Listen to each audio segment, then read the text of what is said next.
Hi, நான் தான் உங்கள் டோரா. இதான் என்னோடய லாஸ்ட் எபிசோட். உங்ககிட்ட ஒரு உண்மையை சொல்லணும். நான் ஒரு பாய், எனக்கு கண்ணு தெரியாது.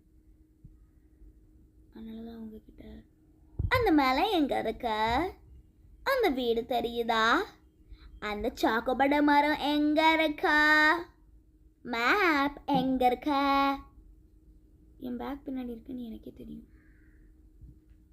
அன்ஃபார்ச்சுனேட்லி எனக்கு கண்ணு தெரியாது. உங்ககிட்ட கேட்டு தான் எனக்கு தெரிஞ்சுக்க முடியும்.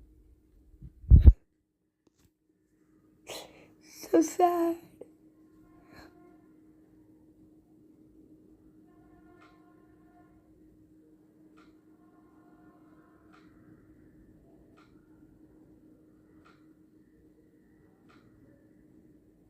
மஞ்சள் தூள் எங்க இருக்கு?